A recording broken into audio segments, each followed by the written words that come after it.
This is the NOSTR alert. Civil defense information will be broadcast at 6:40. West of the Rockies, you're on the air. Hello. Y2K, how can we prepare? Stop a few of their machines and radios.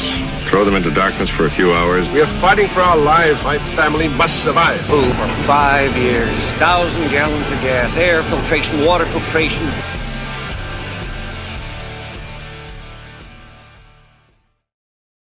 Coming at you from the frozen tundra that is East Central Alberta, Canada. Streaming live on YouTube, Twitter, Twitch, Rumble, and Odyssey. Welcome back to the workshop where we create community, find freedom, promote preparedness, and share success.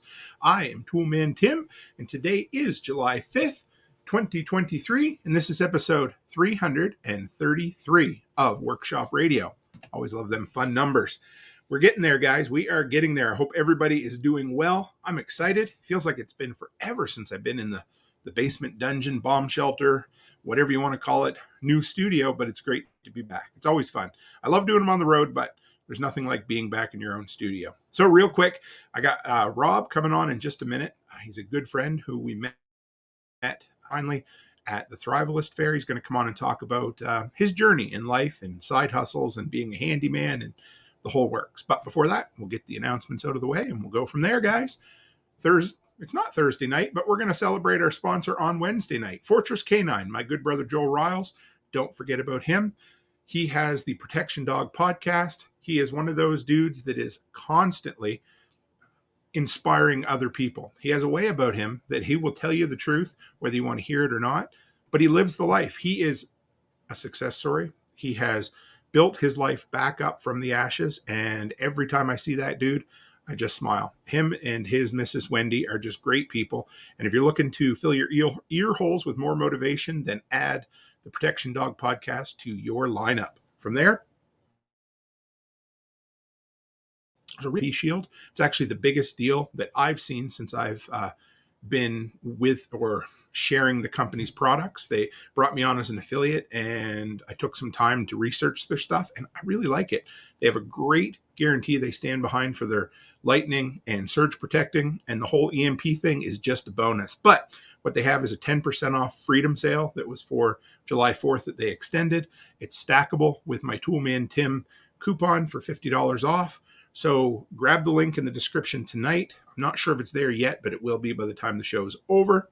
And finally, we got a really cool announcement tonight. I've been asked a ton of times, Tim, when are you going to start selling your patches by the each? Or, if I don't want to be part of the Patch of the Month Club, can I buy just individuals?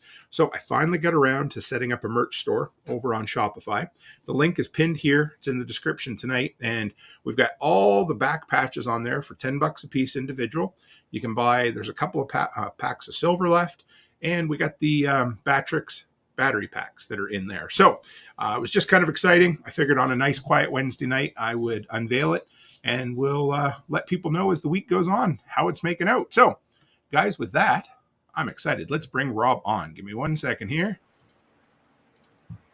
Hey, Rob, how are you? Good, Tim. How are you? Not bad at all, brother. So how you been? Good. Getting over the holiday weekend. Having days off always messes with my sleep schedule. I get you. We went down to pick up mail in Montana, and stupid me, I should have checked, but they were closed for the Monday before July 1st or July 4th. Sorry. Yeah. So anyway, I got to make another trip down there, but I never mind going stateside. I just wish I didn't have to come back sometimes, Yeah. So what brings you on, Rob? You and I, we've been chatting for a bit, and well, first off, I know you've had some pretty exciting news happen recently.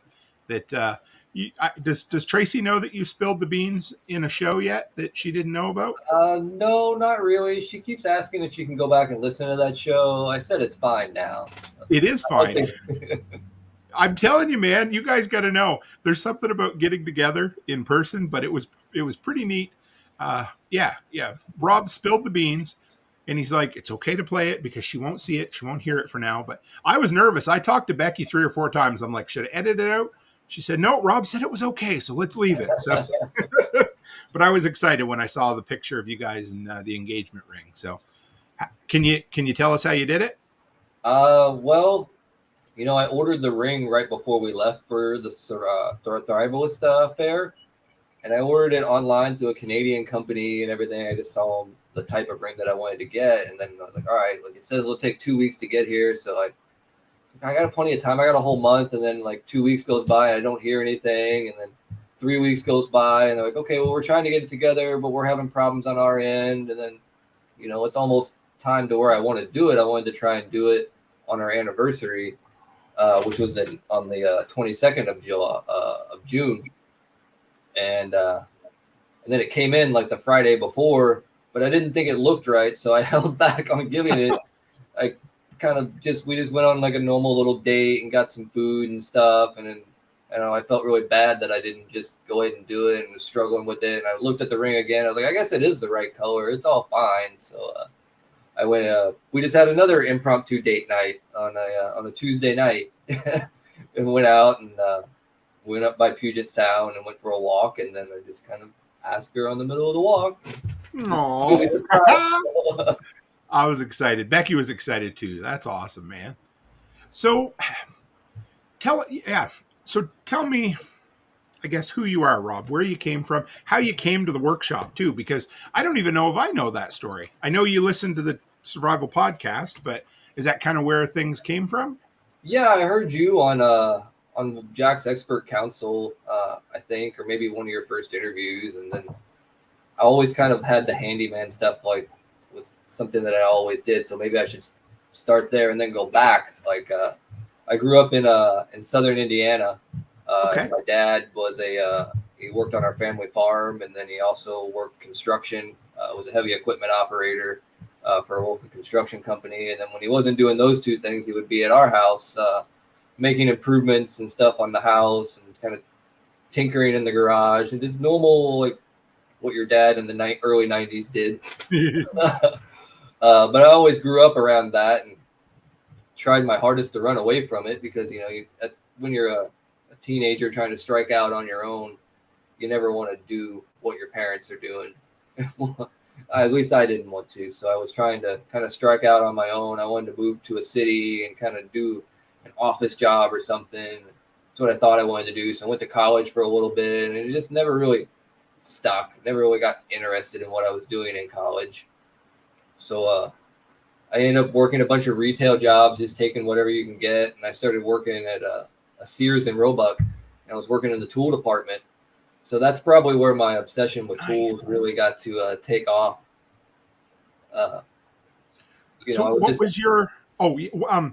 Slide back just a little bit, and because you put in the bonus there, you said ask me what my first job was, and I usually do anyway. But where did you start out? What was your very first, kick at the can? Well, I guess I'll give two. My very first official side job, aside from cutting grass, because we all did that. I cut grass for the neighbors and stuff. But when I was about 13 or so, maybe 14, we had a tornado that came through our local town, and it did a whole bunch of damage and stuff. And we had a satellite guy come out and fixing our satellite dish, and we had to crawl underneath our deck and get some of the cabling done. So I volunteered to crawl under there, and he's like, you know what, I need a helper. So for that summer, I got to run around with this guy, local guy, installing DirecTV satellite dishes and running Ethernet cable as just kind of the guy who gets to crawl under crawl spaces and go in the attic. So I learned a bit about, coaxial cabling and satellites and just a bunch of basic little stuff. But my first official job for pay was at a restaurant. I was a fry cook, so not nearly as exciting. Oh man, was it ever the type of restaurant that you get buses come at sometimes, or no? I don't really remember. I mean, probably you get big parties and stuff, but I was in the back in the kitchen. On a Saturday night or so, you just get absolutely slammed. And I ended up just quitting one night. I was supposed to. Somebody was supposed to. I was trading shifts with this guy. And we were supposed to trade. I was going to work his. He was going to work mine, and I worked his, and he didn't show up to work mine. I was like, you know what? I just quit. I'm done. I'm done with this. I'm tired of smelling like French fries and chicken. What'd you end up taking in college for a little bit? Business management. Did you finish or go a little ways with it, or what? No, I don't even think I really got through the prereqs. I started you know, at the time that I was going to college, I also moved out for the first time and was having roommates and doing more drinking than going to school and that sort of thing. And I just didn't really do very well in the advanced math classes. I didn't have anything to really make me care about it. Like, I feel like I'm really good at something if I can actually like have a stake in it and I'm really passionate about it. But if I'm not, like this college that I took, you just gotta phone it in and barely get by and don't devote yourself. If it's something you're not passionate about, it's pretty hard to find the drive to do it, isn't it? Yeah, I really just didn't see any connection to the classes that I was taking and what I wanted to do. And at the time, I wanted to be a retail manager because that's what I was doing. That's crazy. So the dude that I know, and I don't want to spoil what you do now, but I mean, that is as what you do now is as far from being a retail manager almost as it could be, isn't it?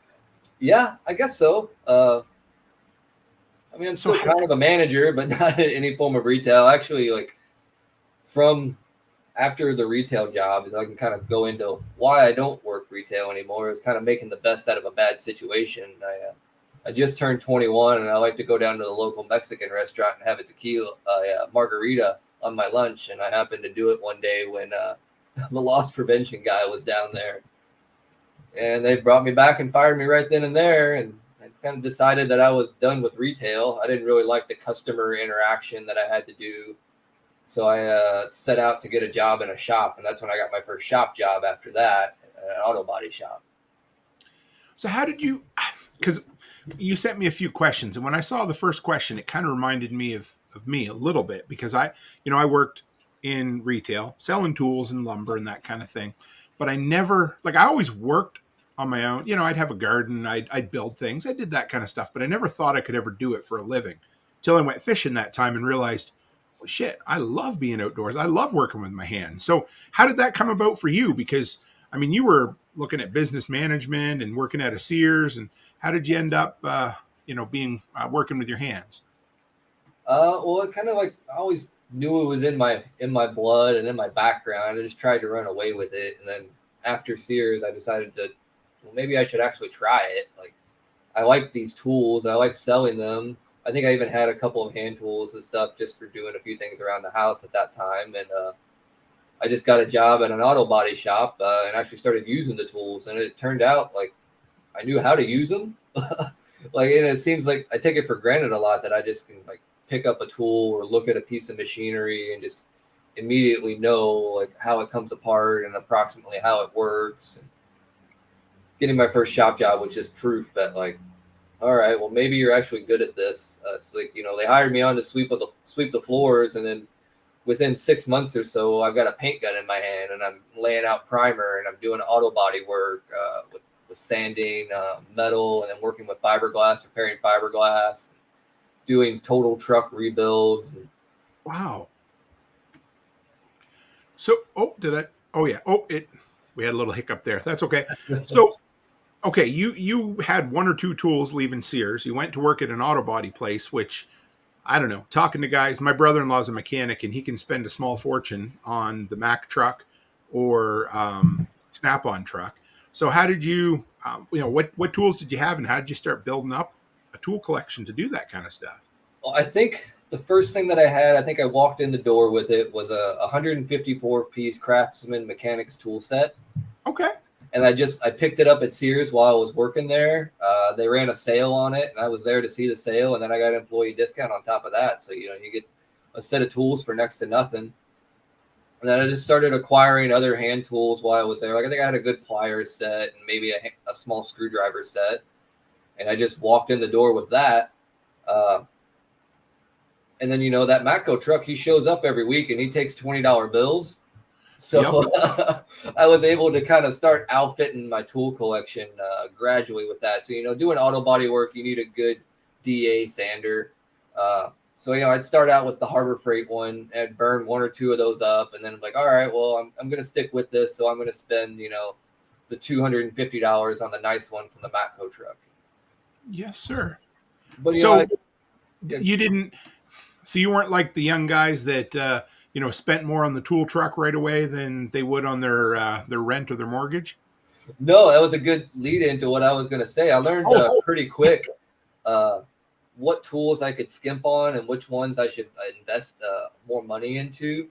So, like being thrifty like I was, like already working at Sears and knowing they run sales on stuff. I started out with a 4-drawer toolbox, and then I saw a clearance sale and I got a stack, the skinny one, but a stack, paid like $200 or $300 for it and started filling that up with just good deals on tools. You start out with, and even to this day, I still have a lot of those tools, especially like the Harbor Freight 1/2-inch impact socket set.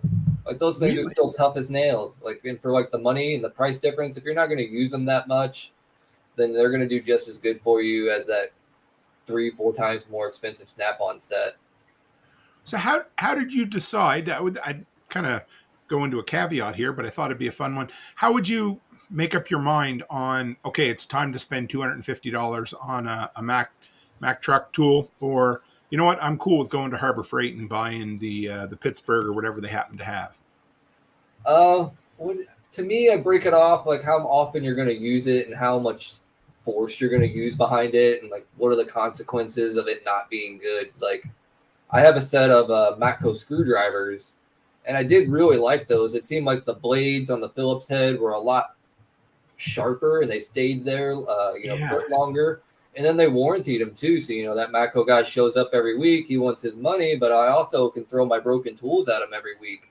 And you don't have to run down to Sears or Lowe's and try and swap out your tools and have them hassle you because like, oh, what were you doing with it or anything? Like I never had the Matco guy hassle me over my broken tools. Like he was just happy that you were on the truck. And if you were on the truck changing a tool, you might see some other tool you want to put on there. But I kept it cool. I didn't buy the big $6,000 or $4,000 Matco toolbox. I didn't buy any Matco sockets. I think the only Matco thing I really had was the DA sander. I bought a pneumatic hammer gun, and then the screwdrivers. Everything else was just kind of like lower tier. Like he sold gear wrenches too, which those are worth their money. That would be something that if I didn't already have them, I would invest in the good ones over the Harbor Freight ones. The gear wrench ones are lifetime warranty, and they're tough. They do what they're supposed to do. I haven't used the Harbor Freight ones, but I feel like a wrench, especially a geared one, like you don't want that screwing up on you. And when you say the geared ones, you mean like the ratcheting style? Yeah. They're a game changer. I remember the first time I saw those at Home Hardware, and I didn't think they'd be possible to be that slick, and they work so good. Yeah. I've got a big Craftsman toolbox now that's just full of most of the tools that I acquired at that auto body shop. And like I've stored that toolbox and wrestled that toolbox around so many times, but I know that I'd never get my monies back out of all the tools that I had in there if I had to replace them. And I may not use as much of the mechanics tools at home now as I could, but at least I have them and they're there when I need them. So you were still in your hometown then, were you? Yeah. At the time when I bought that toolbox and started building that set, I was still in Indiana. So how long did you work at the auto body place? I worked there for about 3 years. So I think I started there in like 2010 and left in 2013. So where did you go from there? I went to Montana. That's a bit of a drive. It is, a couple days. Did you know anybody in Montana? My ex-wife had a grandmother that lived there. Okay. So I had a few connections. We went out there like the year before and visited, and I got out there and I just really loved the area. Like, I mean, I grew up in a small town in Indiana, but small town Montana is just a completely different animal. What did you like about it there? That there were more cows than people. That's cool. I like that. Yeah, and it's the wide open spaces. You can drive for hours and not see, but a handful of houses. And, it's different up there. I think it's a lot more real, more raw. You develop an appreciation for nature and the wilderness out there because you're so far from help if something bad happened. There's a lot of things out there that'll take you up a tree and then you'll never see you again. Yep. They might find your bones someday if they're lucky. Yeah. So Did you go there with a job, or did you find something when you got there, or what? How did you? No, we had a place to live out there, and that was in a couple of connections, and that was it. So that was probably the real start of trying to do a side hustle or handyman stuff. I got in with an uncle-in-law there who was just being a local handyman. He used to be an iron worker.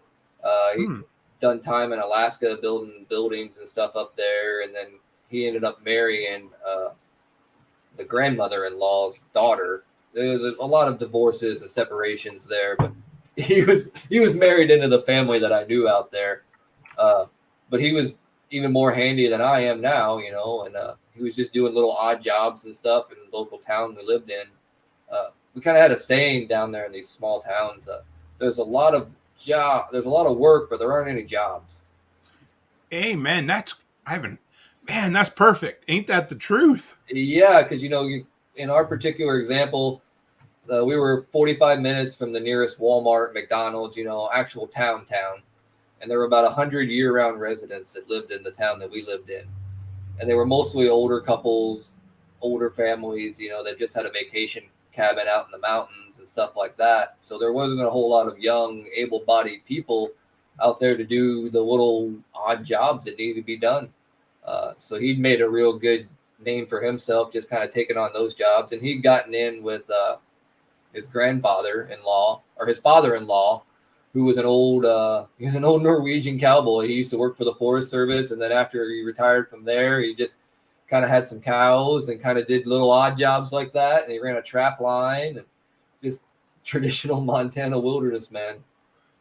You ever, it's kind of off the beaten trail here, but do you ever watch the movie Tremors? Yes. Yeah. Val and was it Fred? I can't remember. Anyway, the two guys, that's what they did. They lived in a town of about 12 people, and they did everything. They didn't have a job, but they had lots of work. Yeah, it was a different culture out there in that mindset. Like, gosh, I think like with the things that I know how to do now and the things that I know now, I could make a killing. There'd be no question. So from there, I think when we were talking, you ended up at a ski resort, didn't you? I did. Which I thought was pretty cool. So what did you learn there? Because that kind of set you up for your next job, didn't it? It did. That's where I really cut my teeth in the formal maintenance training and formal maintenance industry. So I knew how to do a whole lot of little odd jobs, little basic things, like painting and knocking screws into wood and hammering nails and pouring a little bit of concrete and all that basic little stuff. But I didn't really have any actual like maintenance experience. I worked at the auto body shop, but that's not really, fixing equipment and fixing machines. We're just kind of fixing body damage. We're not fixing the mechanical aspect of it and how it runs and hydraulic systems. But apparently the experience that I had was enough to kind of impress a few people that were around there. I made friends. I worked as a lift operator for the first winter there just to get some work. During the summer, I had some, odd job handyman type work. But then when winter comes and you got 3 feet of snow on the ground the whole time, people aren't really in the mood to do stuff. A lot of your vacationers, the people who come up in the summer, they went back to warmer weather down south, so they don't want anything done. Their homes are empty. So I got a job just to keep money coming in. And, you make friends with the other people that work there because they're the only other people in town that are your age. And, you just get to talking with people at a bar. And I got to talking and being friends with the maintenance guy there and told him about what I knew and what I did. I learned some very important lessons from this guy. And I didn't really learn him until after he vacated the position. But he was a real hothead. He always got mad at having to do what he was there to do, So you're a maintenance guy, you're a mechanic, your job is to fix things that are broken. And he would get really mad when things showed up broken and just really let it eat at him and build him up. And so eventually that was his downfall. He just couldn't take it anymore. He was like, I want out of here, and I quit. And he told, the owner of the mountain and the head of the maintenance shop, there's this guy, Rob, that just moved into town. He'd be absolutely perfect for the job. So I got a phone call a couple of days later from the head maintenance guy who was also the fire chief in the town to come up there and work for him. And it was really just a discussion about price then, because I wanted to do it. I'd sit in my lift shack and watch the old guy drive around in the snowcats and like, yeah, that looks like a lot of fun. I really want to drive those things. How do I get that job? And then I ended up with that job. That's like the thing that Buddy drove up in the Shining, wasn't it? One of them kind of the tracked, I don't know, it's like enclosed massive snowmobile type thing, were they? Yeah, essentially. I always kind of called them like a zero-turn lawnmower meets a bulldozer. So, yeah, you told me how that came about, but where did that go? Like, because it sounded like it was quite a fun job for a long time. It was great. I had the most fun of my life. Like, I think I remember I started that first summer. Okay. So I'm going into just my first experience being on a mountain, period, was just had, a month or so before I got the job working at the mountain. So I know nothing about snow. We get it in Indiana every now and then, but you shovel it off and get rid of it as fast as you can. I don't know anything about playing on it or the machines that run on it or what you do with it. And then you got all these ski lifts and then how they work. So I started in, and then the first thing that you do at the end of the snow season is you take your snowcats into the shop and you take the tracks off of them. Oh, okay. So you take those tracks off, and they got bogey wheels on there, and each one of those wheels has bearings in them.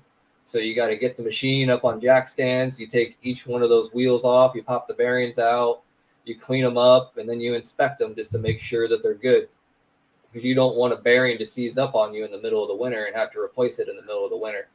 So the point was, as soon as the snow, you were done playing in the snow, you got the machines on the shop floor and you started inspecting them. Every last bit, every last thing that you could look at, any major maintenance that you've been putting off during the season, you wanted to get done right then and there. Replacing hoses, inspecting the tracks, oil changes, everything gets done in the summertime. So that was one aspect of it. Did you ever feel in over your head or unqualified, because this is brand new shit, man, that you've never done before. And I can imagine I'd be a little bit, I'd maybe nervous or overwhelmed. Did you ever, or how do you handle that? Because it just seemed like, yeah, whatever, I can do it.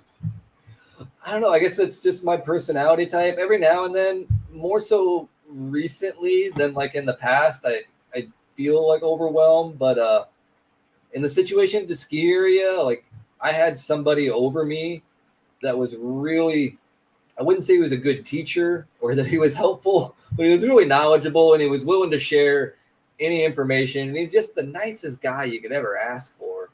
Like us maintenance guys and trades guys, we get a bad reputation of being assholes and dickheads and being generally mean to everybody else around us. And that's the environment that I came from at the auto body shop beforehand.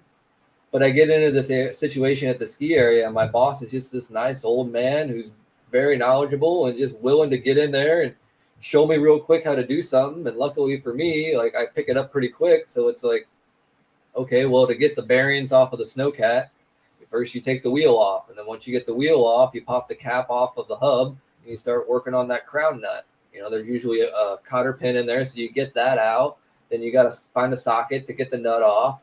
Then the hub will come off. And then you can start getting in there and getting the bearings off. And then like when you get to that, he'll come over and be like, oh, okay, well, there's a race still on that shaft. So we need to pound that off. Where he had knowledge, he lacked organization. So that was one thing that I was really helpful with, because when I got in there, they had an old toolbox and it was just full of tools, but they weren't organized. So it was full of tools and you had no idea where any of them were. And I learned from my auto body shop days that I hated looking for tools. I hate walking around trying to find a tool. And it takes you twice as long to find the tool as it does for you to actually use it. So I started in, and like for the first couple of weeks or months or so, I actually brought my own, that same Craftsman 154-piece mechanics tool set. I brought my own tool set in when we were working on stuff. Because like, I'm not going to waste time looking around for tools. I got mine here. We ended up selling a bunch of old comm line, just copper wire. and got enough money to get a nice big roll around toolbox. So then we just started organizing. I started organizing tools there, setting up socket sets, color coding wrenches, because there's a lot of specific wrenches that we use on the Snowcat every single time, and some wrenches that were specifically for the Snowcats, and some sockets. So like that crown nut that I was talking about with the bearing that holds the hub on and the bearings on, that was like a 32 millimeter socket. So you need a 32 millimeter deep well socket. And that's the only thing you ever use that socket on. So I found one, I painted it blue, and it goes in the Snowcat tools drawer. So that way, when I'm about to start this task, I go and I grab all the tools that I need. I know what tools that I need for this job because I've done the job. I did the job last year, and just making those mental notes, preparing yourself, and it just helps things go that much easier. What'd you paint them with? Do you remember? Just regular spray paint. Okay, that was good enough. Yeah, if it wore off, you just paint it again. Fair enough. I like that. Yeah, I might steal that idea. I mean, that's a good idea. And it works good to use a little brake clean to kind of clean the grease and the grime off the tool before you paint it. Okay. But even I still do that to this day with my tools at my current job, because not so much since my boss left, but people like to take your tools. And at least if my tool's painted bright green, when I'm walking around the plant looking at things and I see a bright green wrench over there, I was like, yep, that's mine. I'm gonna grab it and bring it back home. They just take it with them and never return it, right? Yeah. They think they need it more than you that day.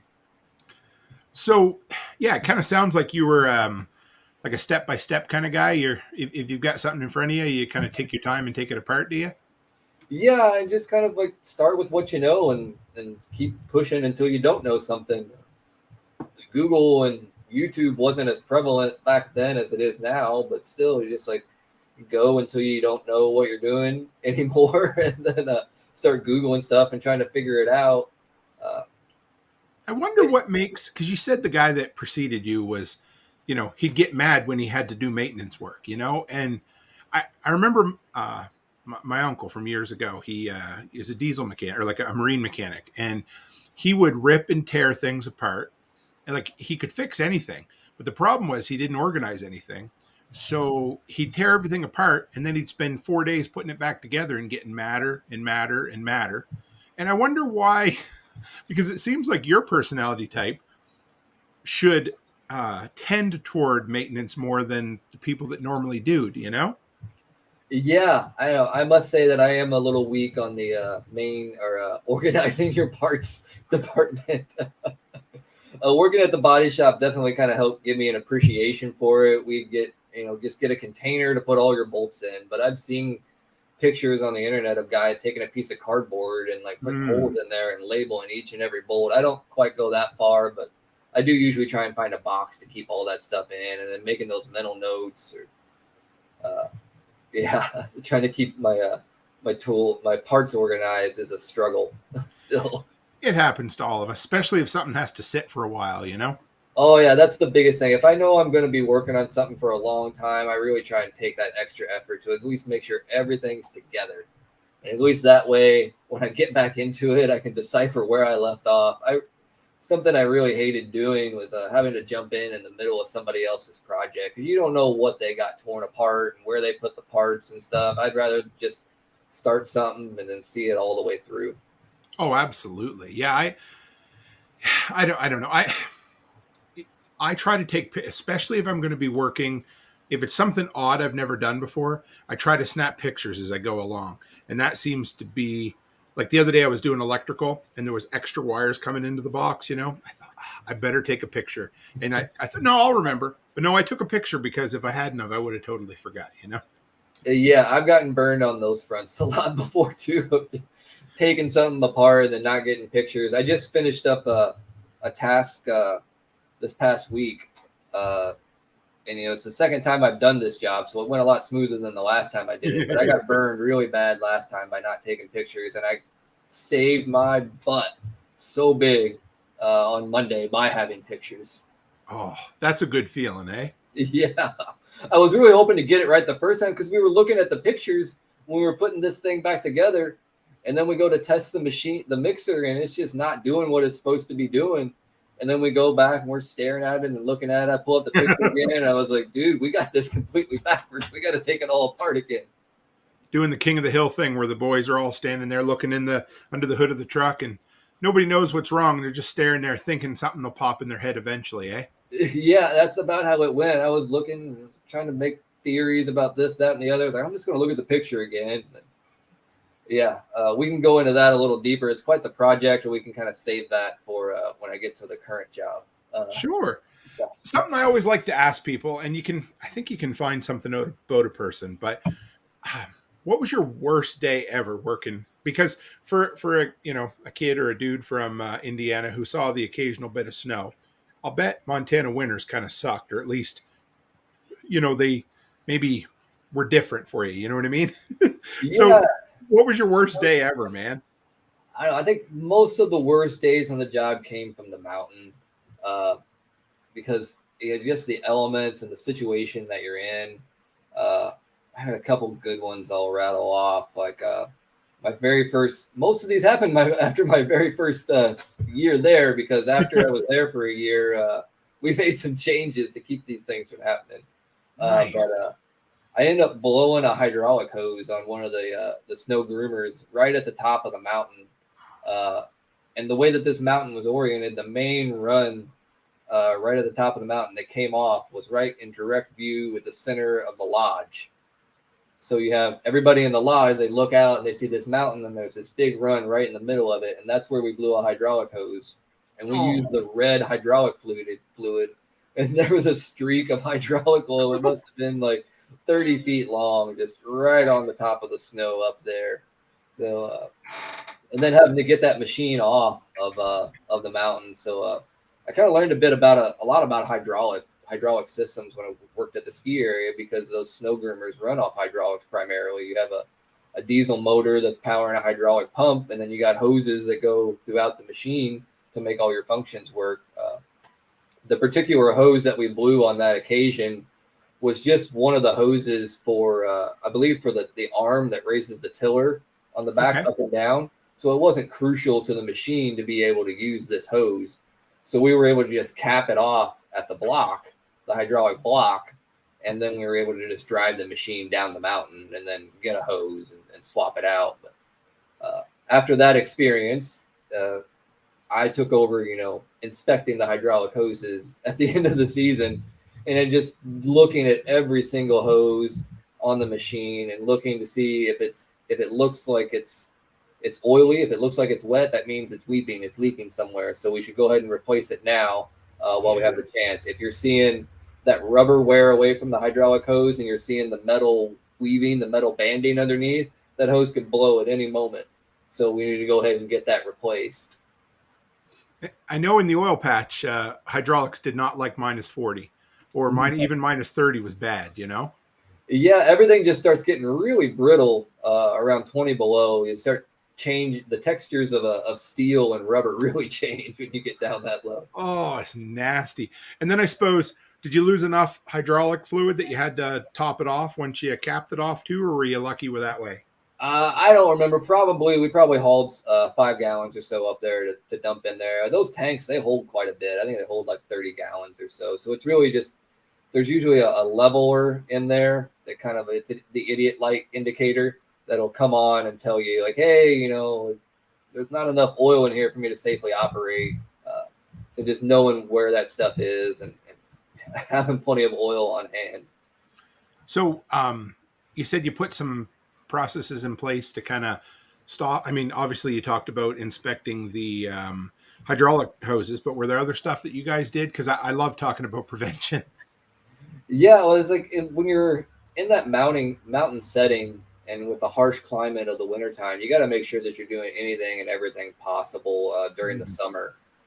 So, our lifts and everything had the same type of thing that we had to do. We have to go through and inspect the lifts to make sure that they're in tip-top shape, because you don't want to be having to work on a lift in the wintertime, because that's what's hauling your customers up and down the mountain. So if you have unexpected problems with that, and there was a lot of regulation in the industry as far as safety goes with the lifts too. Like, for example, we have to take, I believe it was 1/5 of every chair or every lift, all 1/5 of the chairs on every single lift had to be taken off and magnetic particle inspected for cracks and fatigue every year. So over 5 years, you're supposed to make it through every single chair on that lift. And then every so often, your haul rope has to be x-rayed as well. So on that year, you have to take every single chair off the lift, and then you have a contractor that comes in with a magnetic x-ray machine, and you just run the haul rope around, and he looks for broken wires and gives you a report. And that's just, it's a cover your ass thing. It's a safety thing. So if something were to happen, where, you know, like the worst case scenario, you have a chair that falls off or your haul rope snaps, at least we have records showing that, like, hey, there were no problems when we inspected it at this time. Did you ever have to work up on, like, did you ever have it seize up when it was high up in the air, having to work on it that way, or no? Yeah, that's the second worst day at the ski area. Another one of the safety mechanisms for one of the lifts, well, for all of the lifts, they use what they call a brittle bar. Okay. And it's a piece of metal that slides into an electrical contactor, and and there's usually like something out in the path of that metal. And the idea is if like something happens that's going to make this bar break, it's going to shut off the electricity for the lift, so you can't run the lift. And this bar was triggered to break if there was a deropement. So if the haul rope came off of the shib trains on each tower for whatever reason, this bar would break, and then it would shut off power to the lift to make sure that, you know, you weren't running the lift through, or, you know, missing a tower, you know, from sure, and everything. One of the ways that the engineers figured out how to make this bar break when there wasn't the pressure of a haul rope on there was to take one of the shivs and make it a 75-pound shiv, as opposed to the other ones that were like 10 or 15 pounds. So what would happen is if there wasn't pressure from the haul rope on there, this shiv would immediately drop, and then the bolt that held it on would break this brittle bar. Okay. So in the summertime, we go through and we check all the shivs. We jack the haul rope off of the shiv train, and we're spinning them, and we're looking at the rubber liners to make sure nothing's screwed up. Well, for some reason, actually, I think I do remember the reason. There's a plate that holds the rubber liner on there. So you have a two-part system. So you have kind of a hub with a flange, and then you have a flange, and they bolt together, and they hold the liner in between. One of the bolts that held that flange on had backed off, and it came out enough to lock itself into the arm that held it on. So the haul rope drugged straight through the rubber liner, and then it was causing the lift to bounce every time it went over there. Because of where it was and how it was working, we decided that we were going to go up there and try and fix this without putting our work chair on, which is like a special chair that we made with platforms and stuff so we could get up to the level to work on things. So we're trying to fix this tower by climbing on top of the tower, and then I'm sitting on top of a normal chair, just sitting on there. I have my harness on. I'm all strapped in. If I fall off, I'm just going to be hanging there waiting for ski patrol to help me out. But we're trying to wrestle this 75-pound shiv in there and get everything back into place, and it's just absolutely awful. It's the worst day ever. You know, you're sitting in an uncomfortable position. You're stretching. You're trying to hold this thing up. It's cold. It's windy. It's just every situation you can possibly imagine. It's just not working out for you there. In hindsight, we should have just put our work chair on, and we should have just ran it up there and watched everything really closely. We already had everybody off the lift. It wouldn't have. I don't think there was going to be any danger of hurting anything. But then we also could have inspected the shiv a little bit more, and we may have seen that bolt was the thing that was holding it up. So we could knock that bolt back in, then it could spin freely, and then we can get our work chair up there, get the proper tools and equipment to do the job correctly and safely. Would have made that day a lot less stressful. Like, I only thought about quitting that place a couple of times, and that was one of the days I was like, I don't need this anymore. It's funny. I do it to myself a lot too, but it's the whole idea of, you know, if I just spent 5 minutes doing a little extra work up front, it's going to save probably hours of frustration on the other end. I don't know why we don't do it sometimes, you know? Yeah, and then just keeping a cool head when you're in a situation like that. It kind of goes back to the lesson from the previous guy. Like, if you go into a situation where you have to fix something and you're red hot, heated, mad, you got all of that anger that's clouding your judgment, and you're trying to get out of that situation as quickly as possible. Instead of just taking a minute and at least calming down to try and figure out, okay, what's the best way to get out of this situation? What do I need to make this situation not bad anymore? So you asked you to send me a few questions, and this one I didn't really know. Well, I kind of had an idea what you meant, but you put the idea of a blood sacrifice, and I'm like, that sounds like a heavy metal fan would say something. So over the course of, I guess I'm going on 10 years working in like actual maintenance and fixing stuff, I've started to notice patterns, like Jack teaches us about pattern recognition, things like that. And maybe there's not actually a pattern here. Maybe it's just some supernatural, superstitious thing that I have. But I developed this theory within the last couple of years. It seems that there's a threshold for job seriousness and duration of the job of like you're doing, whether you're fixing something or having a project. There's some threshold that's crossed. And when that threshold is crossed, a sacrifice must be made. Blood must be shed, like in the horror movies, when, you need just a drop of blood and that summons the demon, or it satisfies the demon, depending on which movie you're watching. But I found out that there's a lot of jobs out there that if it's over like 2 or 3 hours or a certain level of seriousness, that a little bit of blood must be shed in order to complete the job. Usually it comes from the hand area around the knuckles. Oh yeah. But I got one on the arm last week, just a small one, so I felt like I got off pretty easy. It came early on in the job, so that was a good sign that the rest of the job was going to go well.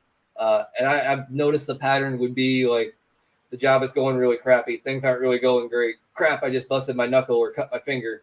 All right, things are going all right now. So are you? I'm going to make a guess here. If you're getting bloody knuckles or bloody hands, you're probably a bit like me and you don't like to wear gloves, or do you wear gloves and they just tear through? I try to wear gloves when I can, but like the latex gloves, when you're working with something oily, they don't really offer much protection. And then like I seem to just destroy the mechanics gloves. We have like the blue Atlas gloves. Yep. That they hand out. They got the kind of the blue rubber grip palms. I try and wear those when I'm messing with as much stuff as I can. But I'm in the concrete industry now. Everything is abrasive and it dries in the sharp, jagged edges. So when I'm working on something, it's got dried concrete on it. You just brush your hand up against it the wrong way, and all of a sudden you're bleeding. Like, oh, okay. And then, metal, you get a barb or a sharp edge on a piece of metal and you're trying to take it off. You grab that bolt as soon as you just spent the last 2 minutes with your impact wrench reefing off a stuck nut. You're like, yeah, that's hot. And all of a sudden you got threads on your finger. Oh, that sucks. How did you? Okay, because it sounded like things were going pretty good at the ski lodge. So how did you end up? So you went from Montana to a concrete factory near Seattle? Yeah, there was a few steps in between. I'm going to leave out some personal details and stuff. Yeah, don't worry about that. But we kind of decided that we wanted to leave Montana and move out to Tacoma, Washington. To give the kids a little bit more stuff to do and a little more resources. They were really young at the time and stuff and kind of needed those types of things like daycares and whatnot.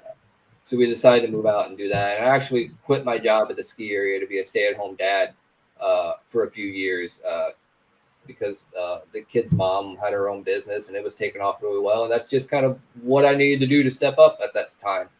I loved working at the ski area, but it didn't pay worth a crap.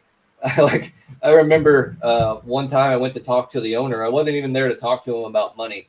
And he tells me, he's like, Rob, this place runs off half pennies. And I should have turned in my resignation right there. But I had such a good time. I thoroughly enjoyed what I do, but there was no money in that area. So yeah, we moved out here, and then I was a stay-at-home dad for a while, and it really wasn't right for me. With the kids being really young and me being very active and always wanting to do stuff with my hands, being in the house all the time, trying to take care of little small kids just wasn't really what I needed. So I got a job at a local carbon fiber factory and just worked as a production worker for a little while. You start at the bottom, but it was good experience there and just insight because I'd never worked in a production facility of any kind before in manufacturing at all. And it turns out there's a lot of similarities to that, to wrenching on cars and wrenching on snowcats and bobcats and stuff. So I just kind of like looked at what was around me. And in this particular area that I'm in, there's a lot more manufacturing than there is construction and stuff. So I kind of set out like a little goal. I was like, all right, well, I want to get a job as a millwright or as a maintenance guy for a manufacturing plant. And eventually, due to the COVID shutdowns and stuff, I found one. And I started the company that I was working for, that carbon fiber plant. They shut down for the initial 2 weeks. And then 2 weeks turned into 3 weeks. And I was still getting paid, but then I was right back to where I was before. I'm just sitting on my hands, and I wanted to do something with my hands. So I just started looking on Craigslist and Indeed and all the job sites. And my theory was that if someplace is hiring people right now, when everybody else is shut down, that they're probably not going to shut down again. They're probably one of those necessity industries or whatever they called them back then, that's got the pass to go to work. And I want to work for that guy. And I saw an application for the place where I'm working now to be a welder. And I was like, well, I know how to weld.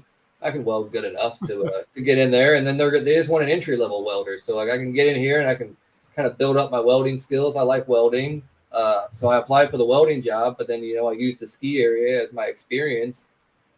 And then the guy that was interviewing me was like, yeah, I'm not really going to hire you to be a welder. I want to hire you to be the mechanic. I want you to be the millwright to run the plant. He picked up on my experience, and just from talking to me, knowing he was a good judge of character, he knew that I knew what I was talking about and that I could figure it out. Like he knew that it wasn't difficult if you were of a certain type of mind like mine. And they kind of just threw me right in there, and I kind of took over. I'm the only maintenance guy. There's no anybody, there's no head maintenance guy above me telling me what needs to be done. I have a couple of people that have been there longer that know how the machines essentially work, but I just have to get in there and I have to figure it out. So that goes back to where we talked about earlier about like being intimidated and stuff. Like it's all on me now. I don't have anybody above me. I have a few resources that I can call in an emergency, but there's nobody else there. Like if the concrete mixer doesn't start up, it's my job to figure out why it's not starting up. If we have a hydraulic leak, it's my job to figure it out. It's my job to go down and get a new hose and put it on. It's my job to plan out larger maintenance tasks so they don't interfere with production. It's all on me now. And you like it. You love it, actually. It's great. Yeah, I'm really fortunate that my company believes in me. They give me all the freedom and resources that I need. I have an Amazon business account. So if I need a tool or a part that can be had on Amazon, I just go to my computer, I find it, I order it right away. Nice. Comes in, and then I take care of it. Like my little 1/4-inch DeWalt impact driver is on the fritz now, probably because it got full of concrete. But I just ordered a new one today. It'll be here in a week or so. So, okay, you've been doing all this shit, and then you're, full-time, basically millwright at this point. So at what point did you decide you weren't friggin' busy enough and you thought you'd start a side hustle on top of it? I mean, I've always kind of had it in the back of my mind. It's always been something that's there. And like, you can't listen to Jack, for 10 years and not want to have your own business. And yep. I've done realize that, I have this particular set of skills and I'm good at it and I enjoy doing it. But it was still like, I got the job right after like COVID like kicked in and stuff. And then my company started saying some things that I really didn't like and were wanting to implement policies that I really didn't want to go along with. Thankfully, they didn't end up doing that, but I just determined that, like, okay, this is it. Like, I'm going to go ahead and start building this thing for myself. So that way, if anything like this happens again, that I'm not standing here, working for a company that are doing some things I don't agree with. I'm spiteful and petty, so I actually took some black duct tape and put it over my company name on my uniform for a little while because it's just like so aggravated with how all that went down. But I always kind of saw working for a company as another client, another customer in my handyman business. Like I think Jack talked about that. It's like if you have a day job, consider that day job as one of your customers. So like they pay me the most right now. They have the most benefit. It's the easiest for me to do. So they're my primary customer. But if at any point it's more hassle than it needs to be to work for them, then I'm going to fire that customer and I'm going to do something else. So, I decided to start up the handyman business, and it was slow going. Just not really sure what to do, and how much licensing are you going to get from the get-go. In Montana, it was easy. In Montana, especially rural areas of Montana, nobody really cared if you had a license or not, or if you were bonded. They were just tickled to death that you would come out there and are willing to take a look at what they're doing with. I know that can get people in a lot of trouble, but here in Washington, everybody is really concerned about that. It's a heavily populated area. There's a lot of houses, a lot of people, a lot of regulation on the state level and local levels and stuff. And everybody's asking for that license, bonded, and insured. All my business comes from next door, and that's all they're concerned about. They're always talking about whether this guy is licensed or is insured, and then like talking up the good people and dragging the bad people down. So I knew from the get-go that if I really wanted to take it serious out here, I had to go through the trouble of like getting the licensing, getting the bond, getting insured, and like going through all of the steps because I wasn't going to be at a serious level of success if I didn't. Or I'd always be like looking over my shoulder and really worried like somebody's going to come in. I've had people call me out already, and I'm mostly above board. Like I was doing some light fixture replacements and stuff. So I started trying to kind of say that I could do that. And I had an electrician message me, or actually commented on one of my posts. It didn't even have anything to do with electrical work, like calling me out. And I was like, dude, like, don't be doing that. Like, I'm interested. I want to be above board. I want to know what I can do and what I can't do. And I kind of talked to him a little bit. I was like, okay, well, it sounds like I shouldn't be doing that. So I'm not going to do that anymore. I'm not going to talk about doing that anymore. If I have a trusted client and it's like you need your light switch replaced, like, and I know where the fuse box is, we've taken care of all of this. Like, I do sometimes do those, but I don't advertise about doing that. And then I did all the licensing and bonding, but I didn't take the final step of going down to the Labor and Industries office and like handing them my paperwork and giving them their $125. So somebody found that out and like, hey, I don't want to have you come out and work for me anymore because you don't have that last little piece. And I was like, oh crap. All right, I'm going to go take care of this thing. And then it's like, you know what? I actually don't want you as a customer anymore either, because that's probably not a good sign for either one of us. That's cool. Oh my God, friggin' Washington. But you know what? I get it though, because you live where you live and you have to live where you live. And so it sucks, but there's certain things that if we want to do them, we have to play by certain rules. It doesn't mean we play by all the rules, but you have to at least be enough above board that you can stick your head out, hey? Yeah, that's exactly the conclusion I came to. It's like if I'm going to be public, if I'm going to be, and it goes down to right down to the business cards, Tim. Like, apparently, I figured out that like if you haven't registered with the Labor and Industries, you don't have your little number for Labor and Industries. If you don't put that on your business card or any other advertising you can do, they can fine you $4,000. Oh my God. Oh wow. Okay. Yeah, so it's really serious if it needs to be. Like I'm fully on board with trying to fly under the radar, and I did that for a long time. 2 years or so, just doing some work for friends and stuff. But out here, the level of seriousness that I wanted to take it and the freedom that I wanted to have to be able to advertise and take on clients and not have to worry. I went through it. It sucked. I don't like dealing with the government, local governments or federal governments, but if I didn't go through the trouble, I'd probably have to deal with them more. Well, that's the worst. When people ask me, do I need liability insurance? And the thing I always say is, what's your risk tolerance? If you're only doing 2 or 3 little jobs twice a year, well, maybe you don't. But you need to know what your risk tolerance is, because you also need to know, can I afford the penalty if, the old Gestapo comes along and tells us, hey, pay up or whatever, right? Yeah, and then if your sole income is coming from like a handyman business or your business and you get hurt, you don't have any other thing to fall back on if you're not insured and stuff. So it's a comfort, or it's security blanket or added security to make sure, worst case scenario. Like I fell 3 feet off my ladder the other day. This is the first time I've fallen off my ladder ever.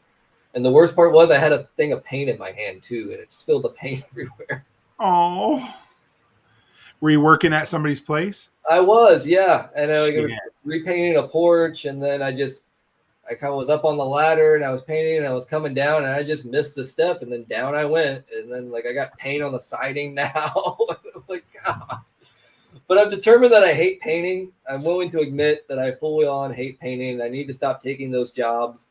And it's really unfortunate because the lady's house that I was at where I fell off my ladder this past weekend, she tells me today that her neighbor wants some painting done and she gave her my number.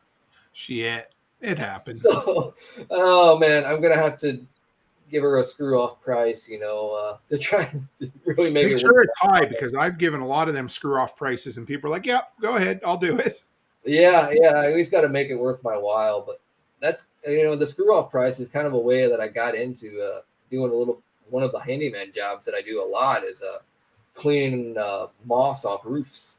Oh, I've watched videos on that. It's not that big of an issue here, but oh yeah, it's super bad here with all of the carnivorous trees and the needles that fall, and then how the houses are just packed in everywhere. So like to start off my handyman business, I did a $50 special for cleaning gutters on 1-story houses. Nice.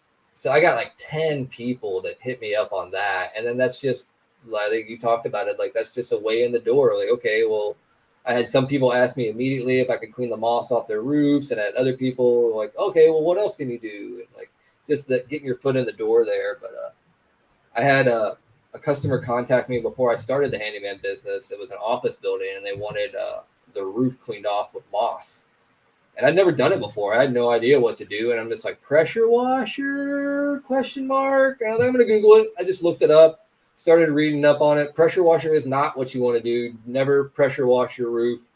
Those asphalt shingles, they have the little asphalt bits on there for a reason. If you pressure wash it, you're going to really damage it. But I just started reading up and like, okay, well, there's chemicals that you can get to put on there, and that makes the moss die. And then it just kind of falls off on its own. So they said that, you can get up there with a light broom and kind of brush off the loose moss. So I got up there with a push broom and I brushed off the loose moss. And I got some moss killer from Costco, and I went up there and I sprayed it all over the place. And then, I came back a couple weeks later when it was all dead, and I brushed it again, and I just checked up on that place. It's been like a year now. That moss is gone. Dude, that's awesome. So yeah, that's something you didn't know at all. That's a big money maker for me because I can do a job on a 1-story house like pretty quickly, like within like an hour or two. And people don't want to climb on their roofs, and people especially don't want to climb on their roofs and push a broom. So I can make $100 or more an hour doing a job like that. So I try and pick those up when I can. That's the sweet spot, man. If you can make $100 an hour, I don't know anybody that would turn down 100. Well, I do know some probably, but I mean, if you can make $100 an hour on a job, anybody's doing good, man. So I wanted to ask you, this wasn't really in the notes, but when you, I knew there's a reason I liked you. I mean, lots of reasons, of course, but you mentioned the term polymath, and I've heard polymath or modern Renaissance man. And I remember when I first found out about that concept, and it blew my mind because it changed the way I looked at life because I realized I was one. But can you describe what that means? Because you described yourself as that, and then kind of talk about how that's worked into your life a bit. To me, it's kind of that jack of all trades type of thing. It doesn't seem like there's a lot of people that are that way anymore. A lot of specializations going on now in the modern world. But like my dad was one. Like he always fixed his own stuff.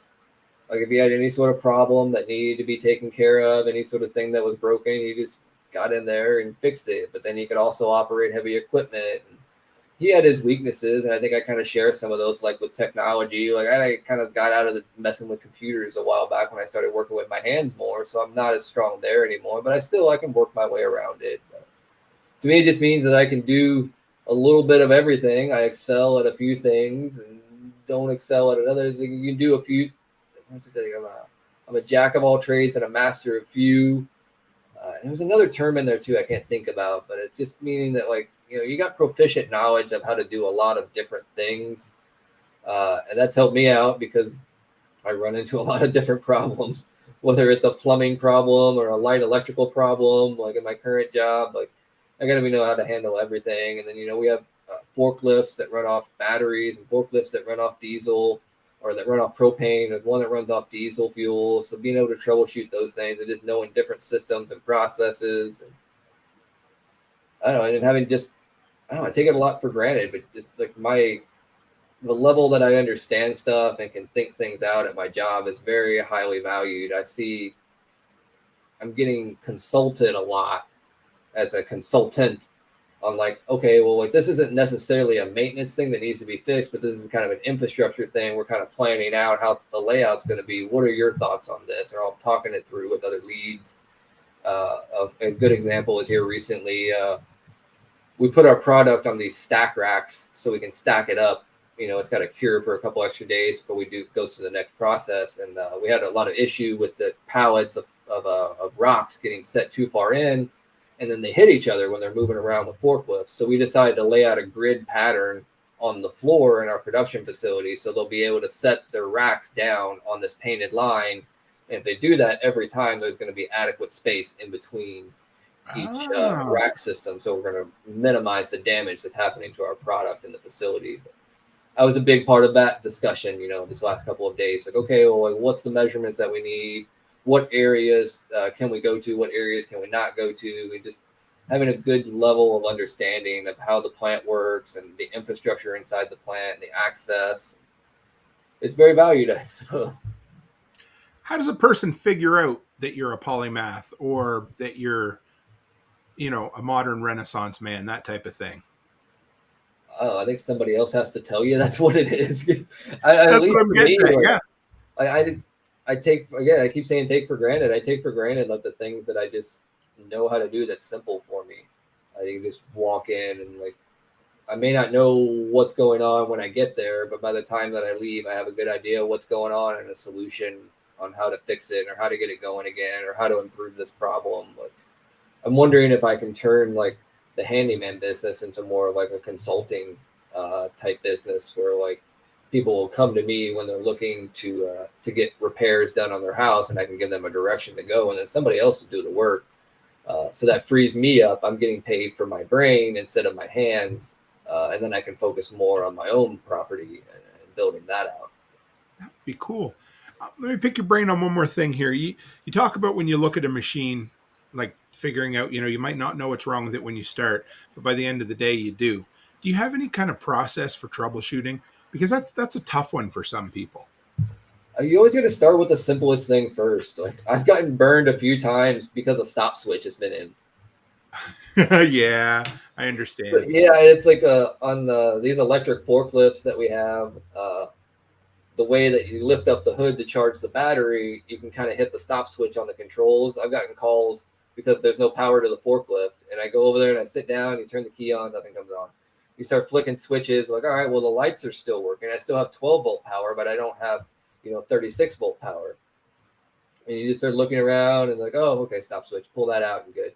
Like, and then on some of the machines, like in my early days, just like, oh, well, this pedal isn't working that delivers the concrete. What's going on? So, like, I've had trouble with that pedal before, so I'm getting ready to take the pedal apart, check the wires on the inside.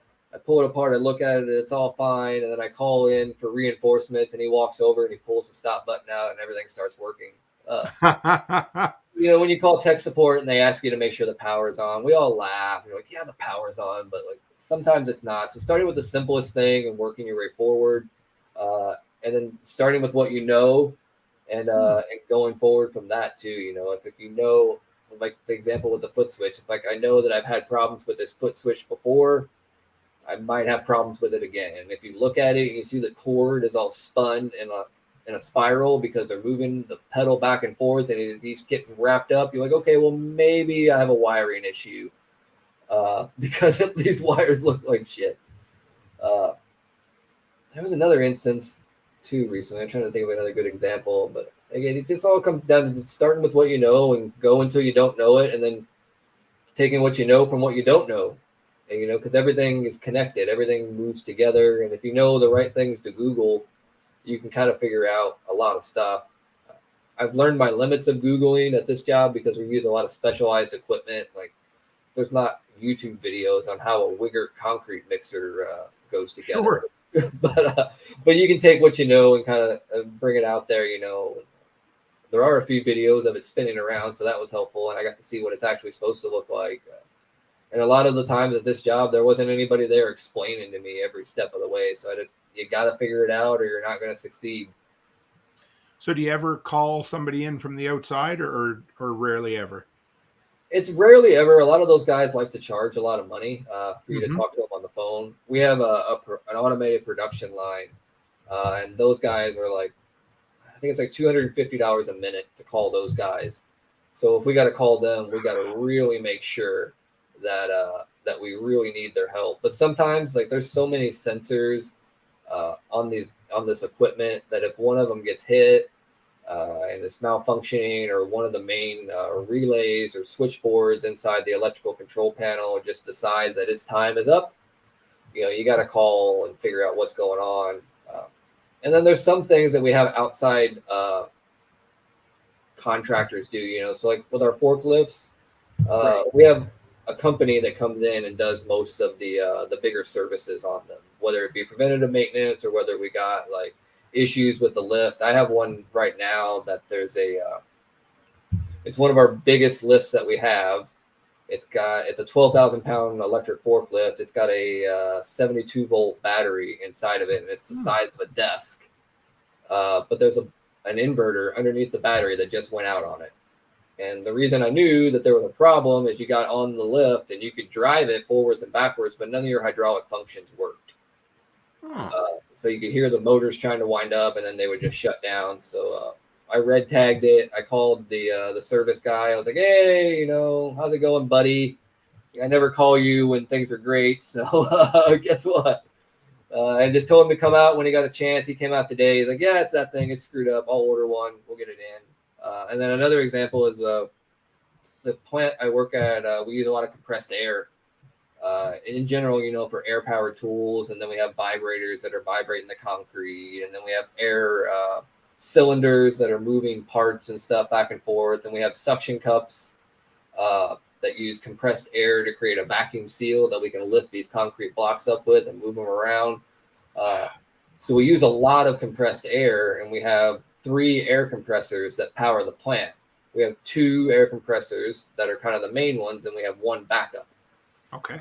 And then we have a main one. So there's like this big compressor that sits in the middle of our compressor room, and it runs all day long, and it takes the brunt of the force of the plant. And then we have a backup Ingersoll Rand compressor that kind of helps that one out when demand gets a little too high.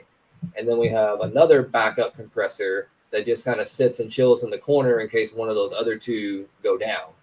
Okay. In the last year, both of the main compressors have went down. Last year, we lost the Ingersoll Rand compressor. The main component on the back of the motor that actually produces the compressed air went out on it, dumped oil everywhere. It just I don't know, it threw the belt off, and then like we put a belt back on, cleaned it up, and then started it up again, and it threw the belt again, and just dumped oil everywhere. And then finally the guy who maintains our air compressor is like, oh yeah, this part is screwed up. So it's like a $6,000 part, takes like a month to get there. He gets it in, and it's the wrong one. So we wait another month, and he puts it back in. So we just dropped like $7,000 on this air compressor. And then this week, the main air compressor that powers the plant, that one I was talking about that carries the whole plant most of the time, it has the same problem. That main air end that actually produces the compressed air has gone out, and I got the quote for it today. It's going to be $10,000 to get it up and running again. Oh, jeez. But it is what it is, right? It is what it is. We got to have it. We rely so much on that compressed air, and it's getting hot here now. We're into the upper 80s and mid 90s. And, you know, these air compressors, they have heat sensors in them, thermal switches. So if they get to a certain temperature, they just shut down. So I'm operating the plant on my 2 smallest compressors out of the 3, just hoping things are going to keep going and not knowing what's going to happen with this air compressor. I mean, it would almost suck to replace it all in general too, because it's kind of up into it's upstairs. So Yep. I think I'm going to have to take out a wall if I get to put a new air compressor in. But we have a telescoping forklift. They have telehandlers. Have you seen those? The big four-wheel drive ones. So Yep. It'll be pretty cool if we have to replace it, because I'll just take out that wall and I'll get the telescoping forklift and I'll just set the forks right inside of the building and we'll pull it out and put a new one in. Go on about our merry way. All sorts of fun stuff that I get to get into. So, what's ahead for you, Rob? What are your goals now? You and Tracy, like, what are you? For work, your 9 to 5 and your handyman job. Where are you heading down the road now, brother? I wanna get a house. We're renting. We've been renting for a while, and we're both kind of trades people. I have, the handyman stuff, and then my millwright job, and then I like to tinker and like build stuff around the house. I got tons of tools, and then Tracy's in school for welding, so she's doing her welding stuff. I have 2 welders here, but we just have this little 1-car garage, and it's mostly full of tools and storage. And it's a rental property, so I don't know how much I can actually get away with doing metalworking here. With all the sparks and the heat. I don't have a good cut station. I got to haul my saw out to the backyard if I want to cut something. And so I want to get a house that's my house with a decent sized garage, so we can set up shop there and spend late nights in the shop together, building things and working on things and kind of growing ourselves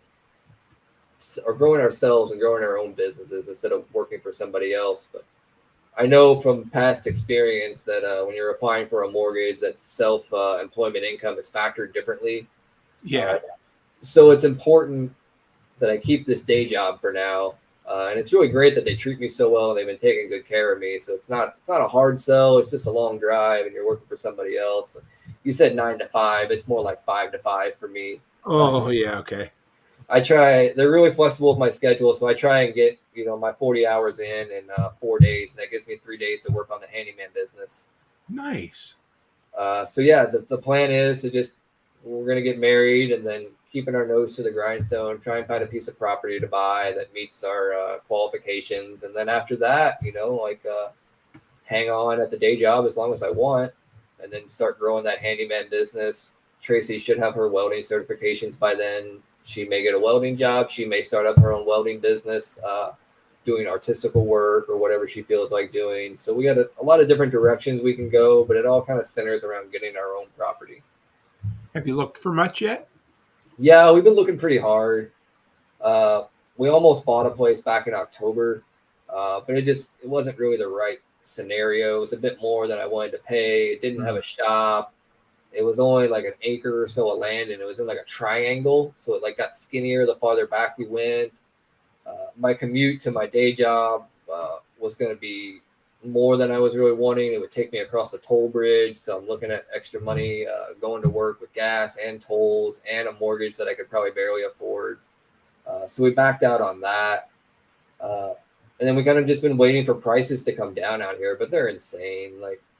I'm hoping for an okay-ish double wide with an okay 1.5 car garage or a detached garage shop area for $300,000, and it's not happening.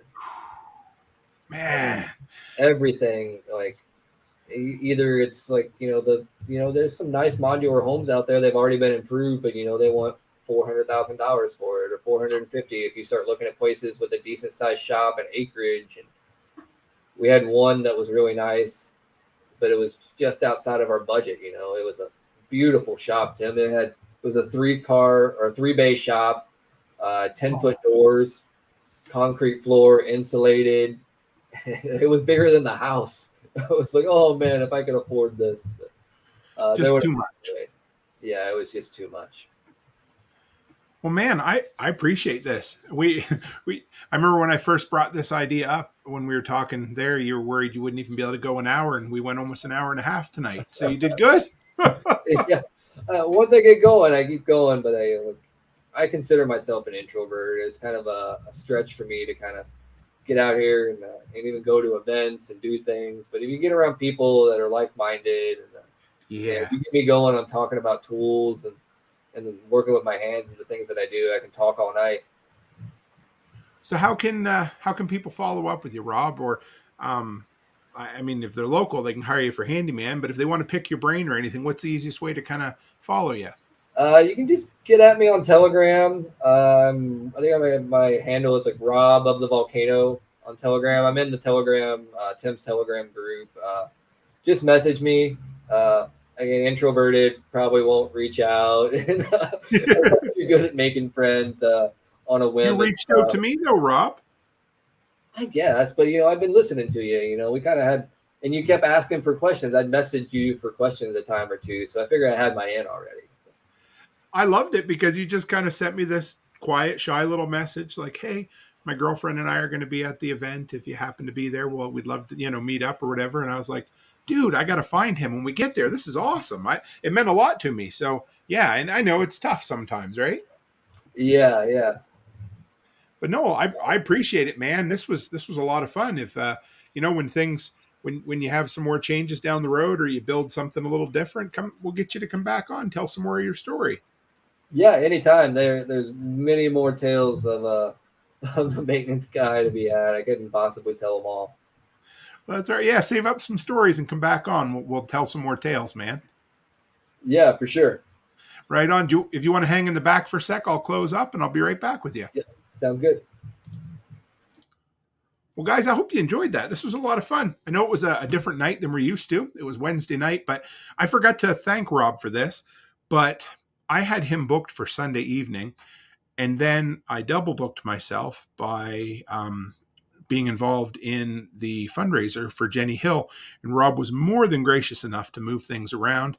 And that's how we ended up here on Wednesday night. So first off, I want to say thanks to Rob for that. But secondly, guys, I hope you enjoyed his story, because it's pretty cool how the little steps in life end up taking you to a place that you don't necessarily think you're going to be. I mean, when he left home, he wanted to do anything but be a jack of all trades like his dad was. And now that's what he does. And it more than pays the bills for him. So I hope you take inspiration from that, guys, because that's the thing. That's the thing that should get each and every one of us out of bed at night. That's the thing that should inspire us. And to look at Rob, to see what he's doing, he's getting all the shit done. Look at him and be inspired and realize that great things can happen. And it takes zero talent to hustle, guys. That's the shirt I'm wearing tonight. I just happened to remember from John Willis there. And it's true, because that's what Rob does. I mean, he is a talented dude, but he has the hustle too. So, guys, if you want to pick his brain, reach out to him on Telegram, and I appreciate you. I'll be back tomorrow evening with another show for you. And as always, stay happy, stay healthy, and have a great week.